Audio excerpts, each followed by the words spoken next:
Speaking so is a promise of a hand that reaches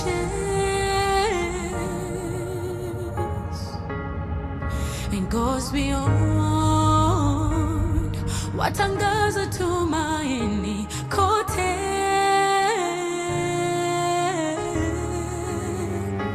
I'm forever grateful.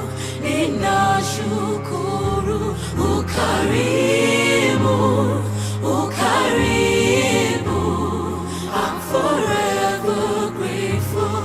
Ninashukuru ukarimu, ukarimu.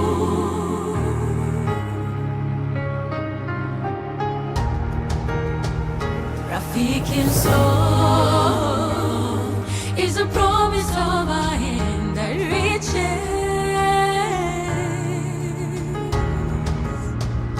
and goes beyond what angaza tumaini kote. I'm forever grateful. Ninashukuru ukarimu, ukarimu. I'm forever grateful. Ninashukuru ukarimu, ukarimu. Rafiki msoul. Friends of Hope, keeping hope alive.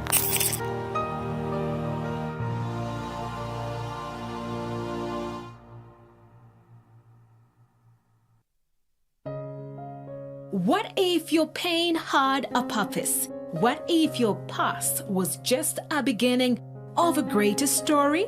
Got into another level because now I could not do anything without it, and now it became like a poison. I take it today, it grounds me for 3 more days. If I had not read the Bible, when I read the Bible, it just confirmed all the more that I had an encounter with the Lord, because I told him, Lord, why have you come to me? From the streets to the sanctuary, from the prison yard to the pulpit, real people are sharing the power of God's transforming love. No matter where you've been, God can rewrite your story. So I got him, I just called, and by luck, he picked up the phone. I explained everything and what I was feeling. Wow.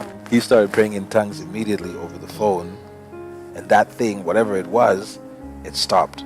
Join me, Sharon Aitore Wangenye, for Testify every Thursday at 8 p.m. as we listen through the journey of hope, healing, and redemption through the voices of people just like you. And when you're running away from God, there's only the far you can run. Yeah. I stand here as a witness that God catches up. These aren't just stories, they are testimonies. Don't just watch, testify.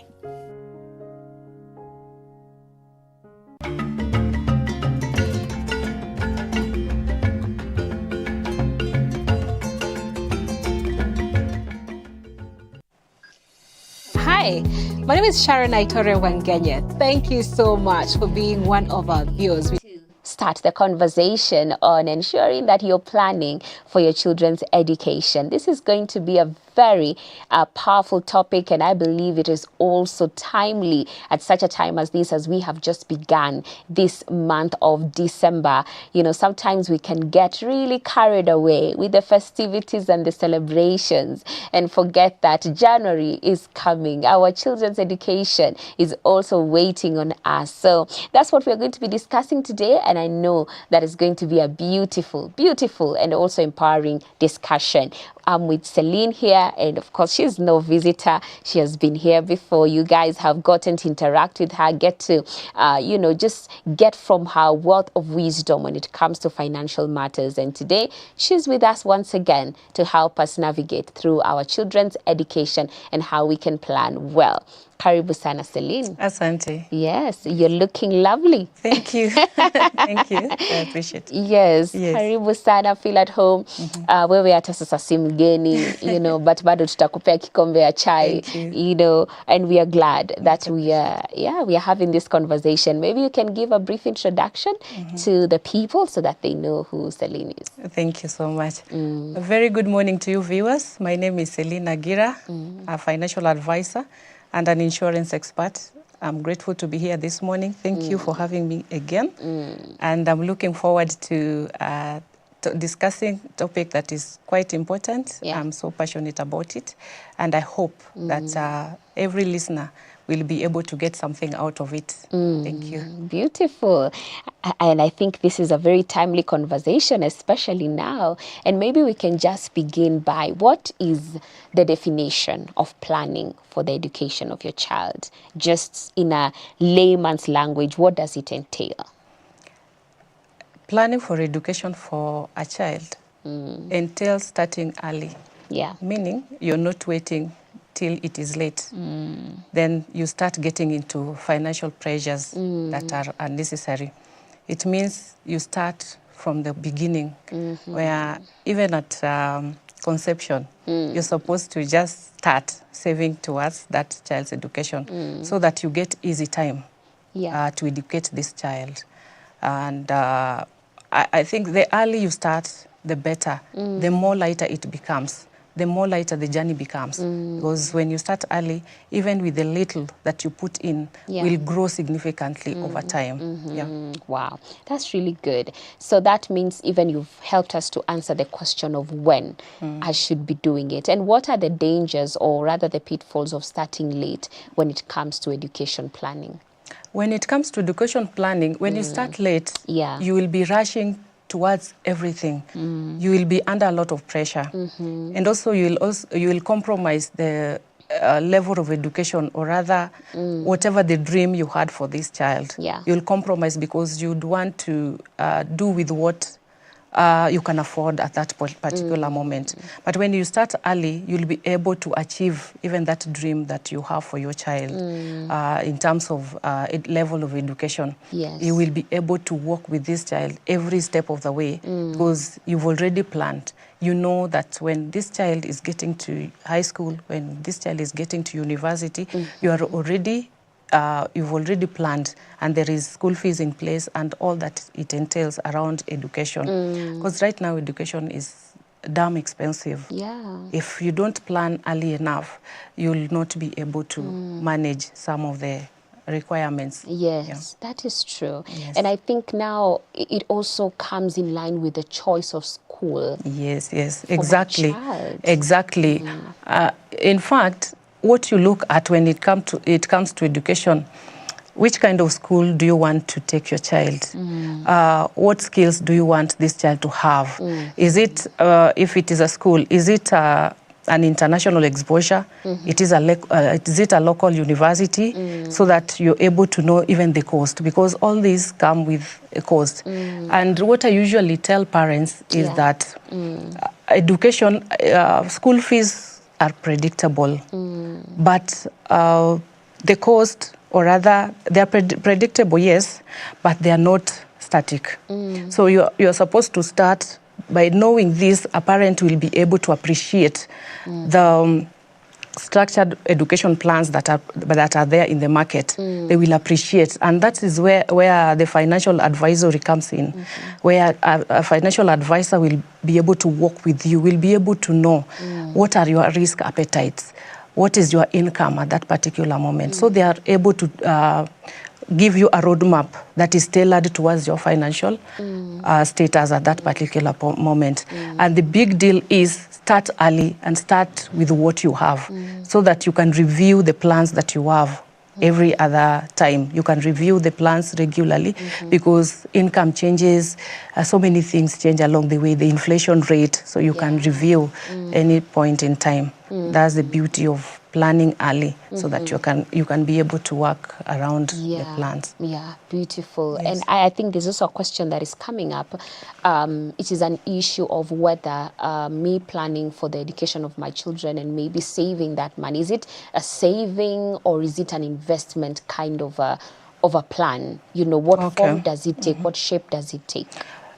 Well, when we talk about education planning, it does not only entail saving. Education planning, good education planning, and insurance education planning is the backbone of education planning. Okay. Where if it is a long-term plan, you save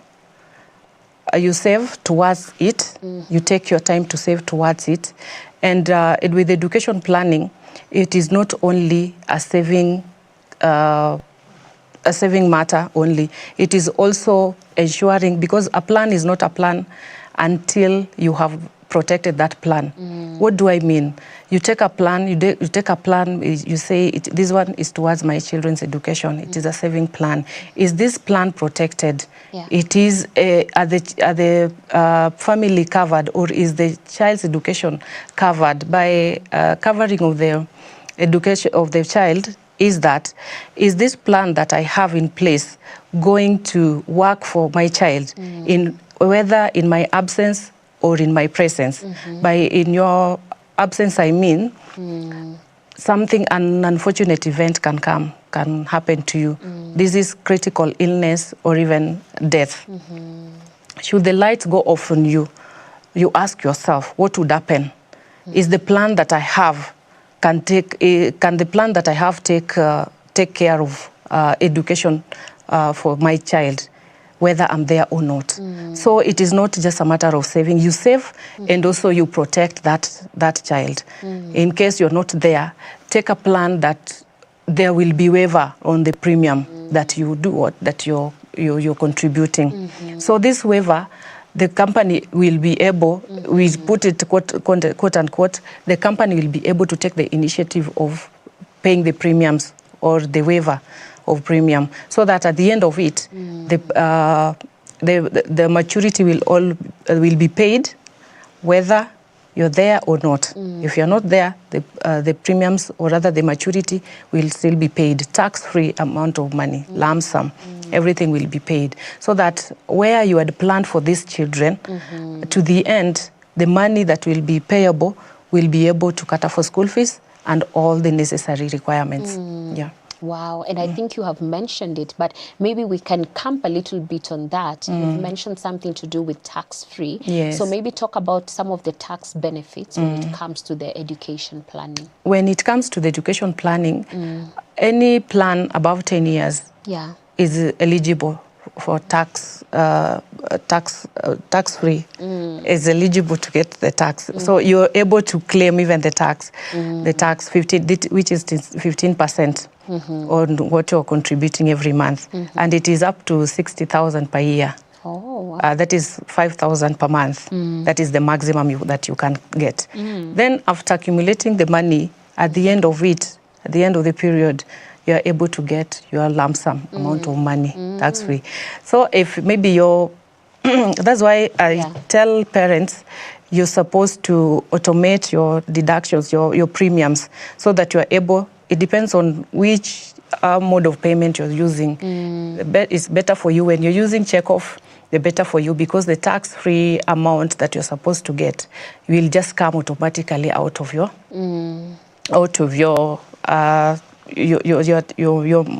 monthly tax returns. So you will be able to get it out of that monthly tax return. So it's good to automate your premium, so that it keeps you in check, and the discipline that comes with it, because it is not easy to be paying maybe M-Pesa and all that every other month. So if you automate, you channel it through somewhere, it is it is okay. Yes. It becomes even easier. It's easier. Yeah, Yes. because sometimes when the money gets to your hand, It's easy. It's easy to flip away. it will get you a use, you know. It will tell you this is where I want to be. But when you determine before, just the way the tax is already cut automatically, maybe some people, they have their tithes automated. So now even the education plan, when it's automated, I believe it becomes very consistent, in fact. Yeah, and I'm also saying, you know, many people probably are struggling in the area of budgeting for education for their children. And I think this can come up because you are used to just being the two of you, maybe in a family setup, or maybe it was just one child, but now we have another additional. So now it becomes, there's this new expense that has come up, and maybe they are struggling in the area of budgeting and ensuring that every child is catered for. So are there any practical ways of budgeting for education, and how can one make it seamless for themselves? I mentioned about the advisory role of the financial advisor in one's budget. Yes. An advisor will come to you, we sit down and see where you are financially and work with what you're capable or what you're comfortable to contribute every month or every year, every 6 months and all that. When we sit down and we draw a roadmap, we take a roadmap, I show you this is the way, because there are companies that also offer as low as 2,000 shillings, Kenya shillings per month. So you can work with what you can afford to achieve. You can afford to contribute at that particular moment. And along the way, you can review your plan, because you don't stagnate most of the time in life. You can find that income changes and all that. So you can be able to review along the way. But the most important thing, start from where you are. Work with what you can afford that can make you be consistent. Don't start, because the issue here is discipline. Will you be disciplined enough to contribute? And start early. When you start early, you know, when you accumulate it over time, for a long period of time, you will accumulate significant fund out of the small contributions that you started. So don't really fix yourself into maybe I have one child, the other one is coming on board. Start with what you have and start there. Whether it is 2,000 Kenya shillings per month, maybe you had 2,000 Kenya shillings for the other one. Try to find a way of fixing this other baby, because life happens, and so there are so many eventualities. If something were to happen, and this is what I usually ask parents, have you ever sat down and thought what would happen to your child's education if you are not there tomorrow? Because even this one, and children grow. What if they grow up and find out that for this other one was taken for education plan, and this other one, you feel like you are an outcast or something. You feel like it can really affect. So we think long term all the time. It can really affect the baby or the child. Me, I was not taken for education policy or plan. So you plan with whatever you have. Don't stress yourself so much, because financial planning can help you, is there to help you to have a stress-free financial life, not to make you feel that you're late in everything that you're doing, in every plan. Just make flexible plans and move with them. Yeah, that's what I can say. That's really good. I mean, I am definitely learning a lot, and I know we still have more that we can learn. And I think now I'm thinking of the context of where we are right now. Parents are about to, head over towards the festivities, and there are all these demands. I mean, the child wants this, they want this, it's Christmas. And even with the long holidays that we are in right now, how can parents ensure that they're equipping themselves even now before next year begins? Because that's when now the school fees demands begin to crop up. So how can they ensure they prepare now for what is to come later next year? Okay. Yes, for instance, Yeah. You didn't plan from the onset when you are bringing your child on this earth. Yes. Then you want to plan, maybe your child is going to school next year in January. We have short-term goals, we have middle-term goals, we have long-term goals.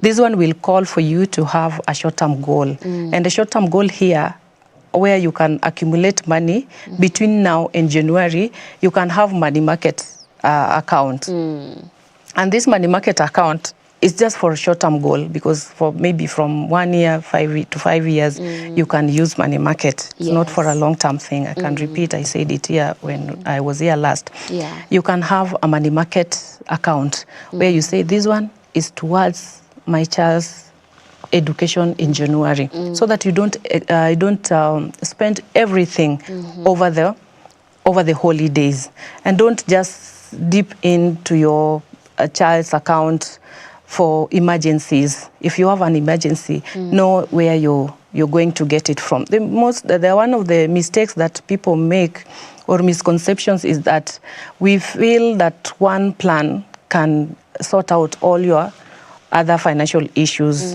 which is not correct. What you can do, if maybe you find yourself now in this situation, you are here, you have no plans, you have no saving plans. Yes, use short term. But if you're somebody who wants to start from now, they have a small child, you want to start from now, start with long-term plans so that you're able to start getting payouts. As your child goes to senior high, university, and all that. So there are payouts at every level of your child's education.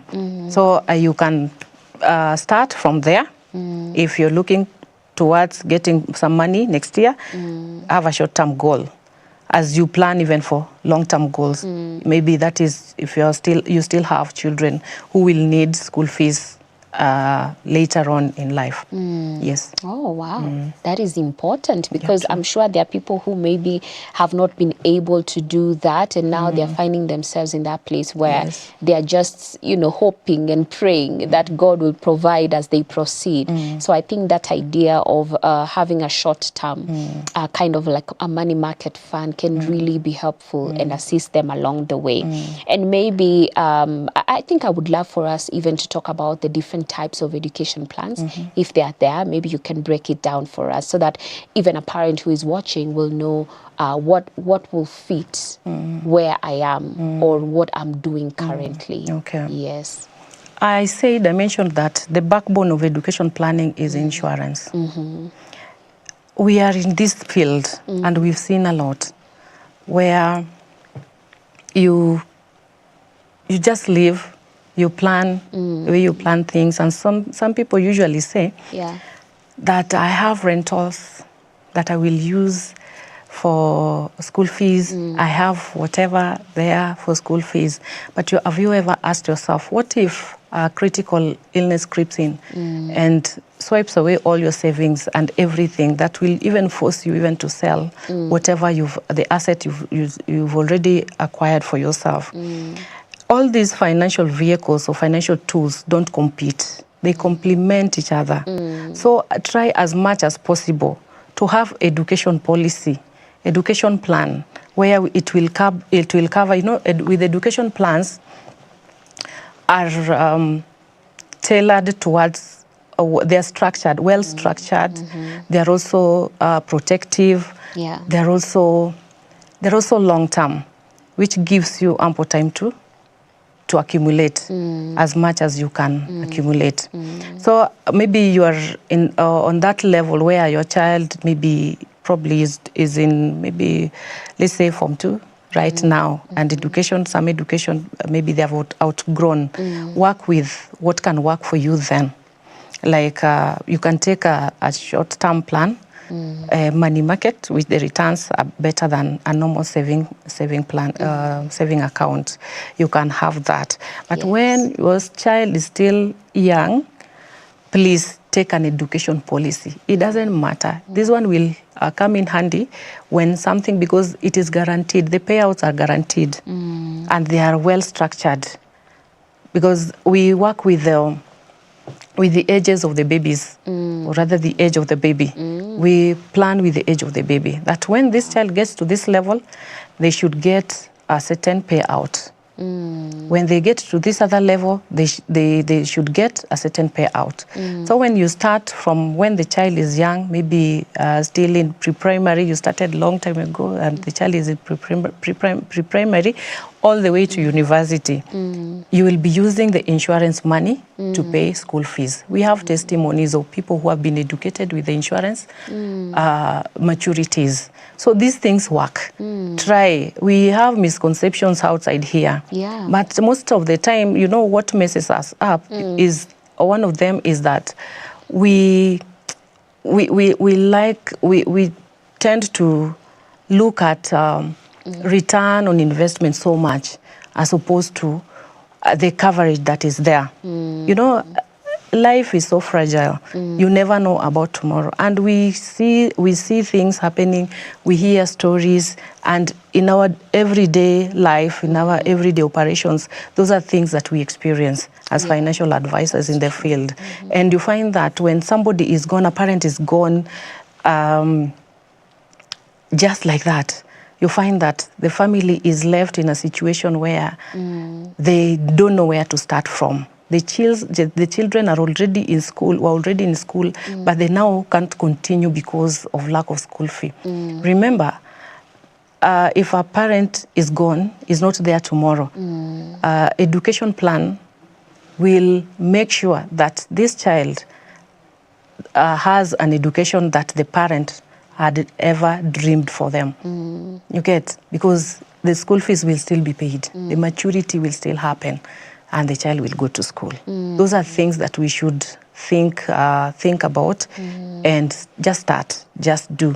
In your plans, whether you have money market serves a different purpose. Whether you have bonds, different purpose. You have a SACCO, a different purpose. You will not compare SACCO to education plan, education policy. That is one mistake that a parent should never do.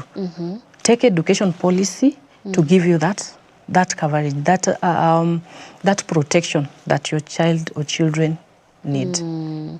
Wow. Do not compare, because they don't compete in any way. Yeah. They don't. They only complement. They only complement, yes. Wow, that's really good. And I see it's already 8:30. I think we can take a breather, take a little bit of a break, even as we continue to ponder on these things that we are receiving, on this wisdom that we are getting from our dear Sellyne. So at this moment, we're going to take a short break. When we come back, we still have more. Should you have any questions, you can also send them our way, 0708 222 323. This is Hope at Dawn, and you are watching Financial Fitness.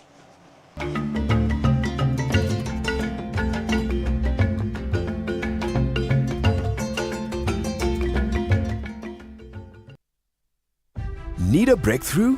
Start with prayer. Watch and Pray with Mama Ada Adoyo isn't just another show. It's a lifeline where we pray boldly, believe truly, and carry one another in faith. Join us every Monday evening from 8 to 9 p.m. only on Hope TV. What if your pain had a purpose? What if your past was just a beginning of a greater story? Gotten to another level, because now I could not do anything without it, and now it became like a poison.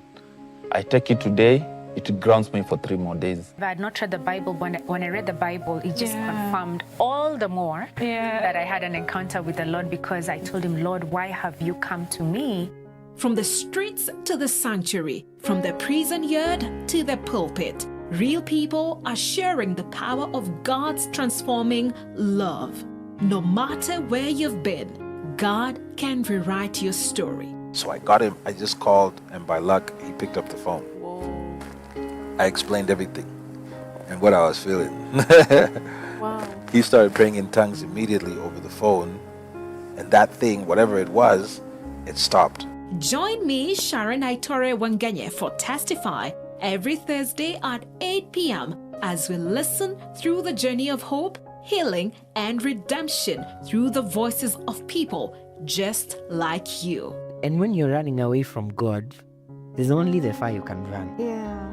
I stand here as a witness that God catches up. These aren't just stories, they are testimonies. Don't just watch, testify.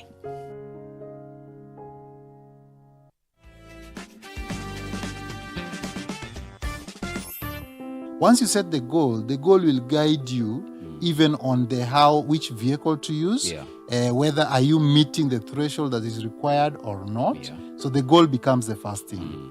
Then the next thing now, after setting the goal, now look inwards.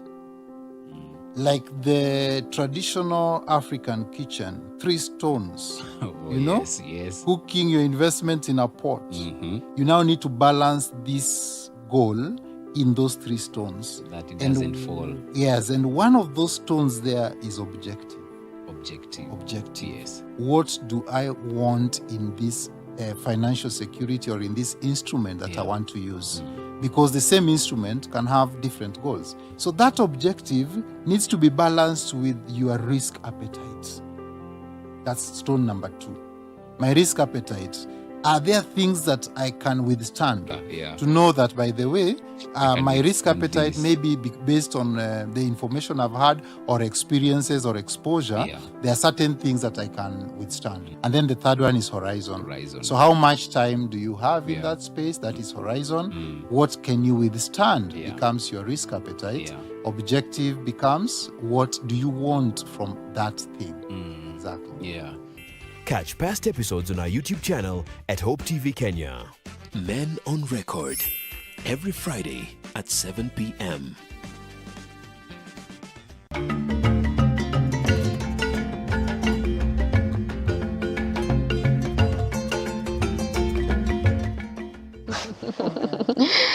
Beautiful. We are back and we are still continuing with the conversation today about planning for your child's education. I mean, Sellyne is dropping the nuggets here and I'm here taking the notes because sometimes we can get so much information, but if we don't apply it, this information will not be helpful. So I pray that even as you're listening with the ear of how can I apply, how can I ensure that I'm putting the right measures in line. There's a question that has been asked: how late is too late to start planning for your child's education? And if it is too late, what can we do now that maybe someone is watching and it's when they are receiving this information? Okay. We mentioned that next year is January. Yeah. And some kids will be transitioning to different levels of education. Yes. Let's say your child now has done Form 4. Let's say the Form 4 that has just ended. And next year, you'd probably want them to go to the university and all that. Now, you find yourself next year, you don't have any plan at all. That is too late for you. You just want to start now. And I think also to answer somebody, maybe they have a 4-year-old baby and they think, oh, I was told that we should start even at conception.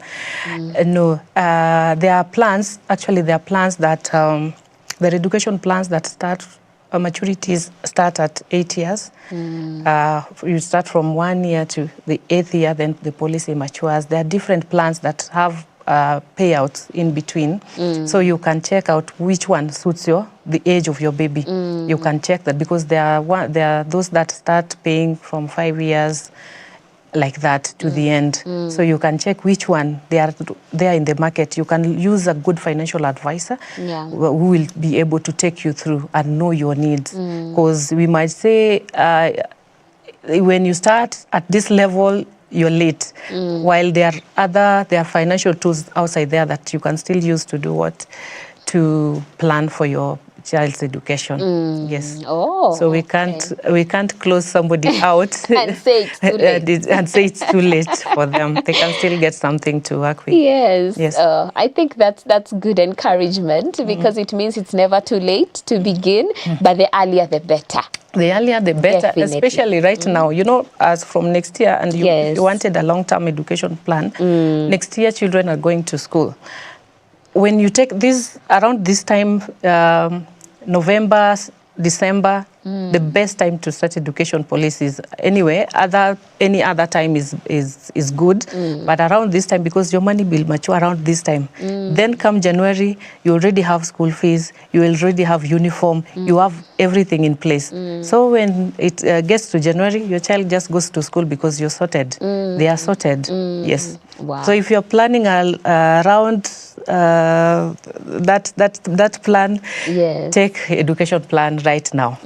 Yes. All right. It's indeed never too late. It's never too late. It's just about someone, picking the advice and running with it.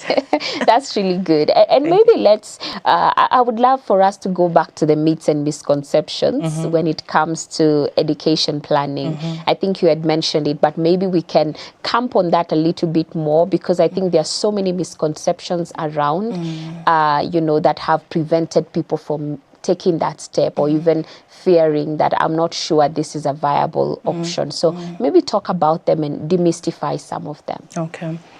One of the misconceptions is that education policy doesn't yield anything, that you can get whatever you paid at the end of it. And this one, most people get into that trap, that you can end up paying more than what you're paid at maturity. Make sure, if you're an education, a mother or a father, if you're a parent, make sure that you get the right information so that you plan for your child and plan well. Because when you hear somebody at education, most people say education, no. I'd rather take another financial vehicle as opposed to education. Education planning is for that purpose of education, because they are tailored, they are well structured. The protectivity it has that comes with the plan is quite important. Why is it important? Because your child will go to school whether you're there or not. That is one thing. Just sit yourself down whenever you hear about all these misconceptions. What will happen? Who will take care of my child? Will my child's education stop because I'm not there? Imagine if you had an education plan, if you had an education plan that is well structured, they will go to school at that point where you had planned. And they will pursue the highest that you had ever dreamed for them, because you had that plan. Another thing, education, people think that it is just a saving plan or an investment. That is not the way to look at it. Because ideally, education planning is an act of love and foresight. The moment parents will understand that, they will start appreciating what education plan is all about. And they will allow financial advisors to get into their space and support them, help them to understand why they need education policies, why they need different plans, financial tools to handle or to sort out other financial goals. Because you can't get into a circle with the view with the view of paying for your child's school fees. Remember, you're getting into a circle to take a loan, to have a loan at some point. You don't take loan to pay with interest, while you could have taken education policy to just have maturity and at the same time have that protection. Remember, you're like an umbrella. You're like this roof that is protecting us from any other exposure, be it sun, rain, and anything else. While when it goes away, the roof goes away, we shall be exposed to the sun or to the rain. So when you're there, you're supposed to cover them. When you're also not there, you still cover them, because you have education policy. So we don't look at return on investment on education policy. It serves its own purpose, which for me, I think it is, and we've been in that field for long. The purpose that it serves is very essential. It's crucial for every parent to have it. All right. And I think just getting to that point of understanding is very powerful, because I think most people misunderstand what it's about. And also talk about now the liquidity of whatever investment that you have made there. You know, is there a way that this money can be preserved so that someone does not just make withdrawals anytime? I think what I'm asking is, maybe an emergency has come up in your life or in something else, and you really need to take care of it. And maybe in your mind you're thinking, the only thing that can help me is this money that I've been saving up for education. Like, is that something you can do? Is it discouraged? How can someone handle it or maneuver through that? It is definitely discouraged to just dip into that account to get money, even if. But most importantly, it is one of the financial tools that gives you discipline and peace of mind. Discipline in such a way that you're not going to access this money anytime that you want. And when there is an emergency, people tend to think of what they have saved in their education plans to sort out the emergencies, which is not a good thing. They should have emergency accounts, emergency funds that they can get anytime they want, so that they can handle their... Whatever happens in your life financially, never ever think of what you saved towards your child's education to help you out. That is not yours. That is the purpose for that saving is towards your your child's education. Yes. So what happens now after withdrawing, after taking whatever you saved there? What happens to your child? Did they, I don't want to use that term, what happened to them? Because this child definitely will still grow. They will still need school fees at some point. That's true. And what happens to them? You must be disciplined enough. You must be focused to be able to know that this account, no matter what happens, it has to run to the end. And discipline comes in where even this particular plan will not easily allow you to just get money. And you asked about what happens now for the person who is taking care of the maturities and all that. You know, when you compare education policy to these other long-term plans, education is tailored in a way that it's designed in a way that they pay, or rather they waive the premiums in case of death, in case of permanent total disability, critical illness. That is a comprehensive education cover where you incorporate what we call riders, the benefits that you can incorporate into that particular plan. Now, when you have all these, the premiums are waived. Let's say your child is now 1 year and you're planning to have school fees when they get to high school or university. Should you go away? Should let me just use the term that everybody, you know, when they say should you go away, you can go to the US and you can go to any other place. Should God call you home? This plan will still run to the end, and school fees will be paid. I'll repeat that because that is the most important part of it. The maturity will not be interfered with. The person that is there to handle the next of kin will not be able to get access to that fund immediately. So even if this person was somebody that is so malicious or something, they will not be able to use school fees when the child is going to maybe university like next year, and the money is maturing today.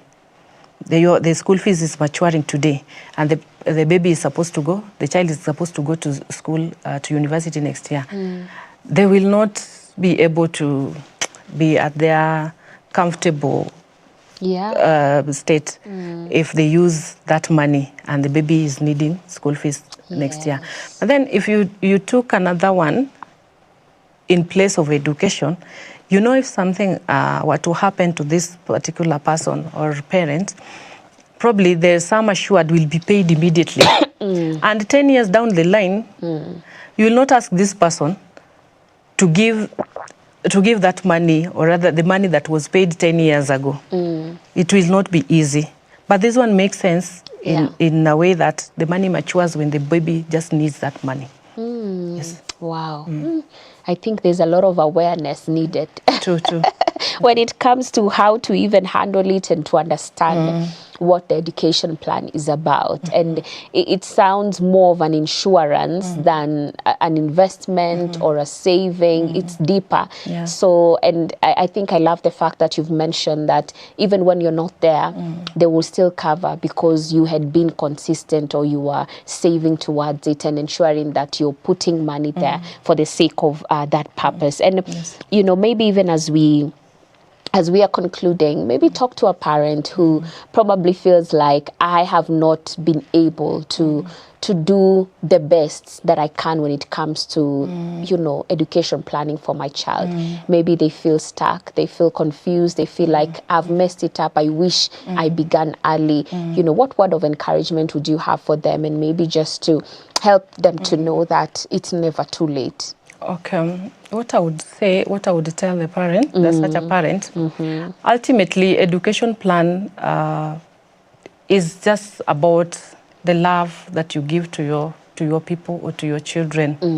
It is about foresight. Yeah. Therefore, when we appreciate where we are at that particular moment, it's about saying, I'm planning for the future of my child so that this child will be able to stand confidently, equipped with the right knowledge and possibilities or opportunities that can come their way. Yes. And should you find yourself in a position where you're thinking, I've not done well, as Beatrice says, do not really bite yourself. Do not really empathize or sympathize with yourself. What you can do is that just start from where you are. Start right now, because that is the secret behind it. Start from where you are. Because even with the little that you have right now, you're able to contribute, and it becomes something at the end of it. You can start from any point with what you have. If you have much, you can put more so that you're able to get more within a short period of time. If you have little, just start from where you are. Yes. All right, beautiful. And I see a question here, although I feel you have sort of mentioned it already. What happens to the plan when the child you are saving for, this actually, I don't think we have handled this. When the child you are saving for passes away or is incapacitated to learn, can that fund now go to another child, or how does that work? Yes, it is just about, we don't pay to the school, we pay to you, we pay to your account, so you can decide what to do with the money. It is actually about the parent to do with the money, because we don't pay to the school fees. It's about maybe along the way you want to change the beneficiary. The child passes away and maybe you don't have any other child. You can change it to into another plan altogether, or a saving plan, investment plan or something. And also when it matures, it is still your money. Yes. All right, all right. I think you have, sort of also highlighted that already. And maybe then as we wind up, what closing remarks would you have with regards to everything that we have discussed, anything that is in your heart? What would be your closing remarks for this conversation? One thing I would say is that life can sometimes be inundating, meaning you can have a lot of things all together and you feel that things are not going the right way. I've seen in our field, I've seen a lot of things happening where you find that a parent passes away suddenly, maybe in a road accident, and the family is just left stranded. They don't know where to start from. They become vulnerable. I would say whatever you're in a position to do, just do it. Just do it, and don't compare yourself to any other person. Just do it within your capacity and maintain discipline and focus. When you start saving, please do not stop for anything that you're looking, maybe you hear something from a friend somewhere else, then you start thinking, should I continue, should I not? No, be focused, because at the end of it, it is about you and your family. It's about the people that you love. So starting small is quite important for everyone, because we are at different levels of financial incomes and all that.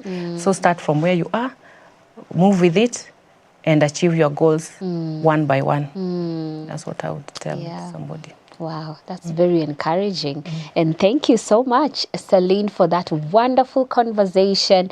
I know that people needed it, even at such a time as this. I think this is the best time to start thinking ahead, even as we are getting into the festivities, so that we are not carried away and we forget that our children need to be taken care of in terms of their education. So thank you for opening our eyes, for, you know, breaking it down, because I believe many have been assisted and helped. And maybe how can people reach to you? How can people get to you in case they need to ask more questions or just to get more information? Okay, you can DM me through 0722 118 099. That is my number. 0722 118 099. And I think through that, I'll be able to talk to them. All right. Beautiful. Asante sana for coming through, and God bless you. And I would also want to appreciate the viewers. I've gotten overwhelming calls, and I'm glad that you're able to pick something from our conversations. I'm grateful. Keep calling, keep engaging me. I appreciate it. Thank you. And you respond to all messages. Yes, I do. I do. That's good. Yes, I'm also ready to meet with them physically, if possible. And even those that are outside the country, I can still reach out to them. Yes. Thank you. Oh, wow. That's amazing. I mean, I love that they are calling. That means they have picked lessons and they want the guidance, the proper guidance moving forward to actualize that which they have learned. So thank you, Sellyne. May God bless you for helping us to steward the resources that God has given us better. Thank you. Thank you. Yes. And also to our viewers, asanteni sana for tuning in. I hope you have been equipped today, even as we were having a discussion, a lengthy conversation about equipping ourselves when it comes to planning for our children's education. I hope you have learned a thing or two, and knowing that also it's never too late. You can begin as soon as now to ensure that you're securing the future. And even for those who maybe are in that season when the child is young, or maybe you just got married, Sellyne said as soon as you get married, it is even a good time, you know, to start planning, because you know how the drill goes, you know how it follows. I think it's the book of Proverbs that says a wise man, you know, sees ahead and plans well, but the fools, well, he uses that word a lot. The simpleton, yes, I think I love that word better. The simpleton just walks into the disaster, you know, knowingly. So I think it's important for us to plan ahead, because we have been entrusted with these resources and with these children, so that we can take care of them and steward that which God has entrusted to us. So that has been it for financial fitness today. I hope you have become financially fit, even as we continued with the conversation today. May God bless you, and I'll see you guys tomorrow on One Day at a Time. Do have yourselves a blessed day.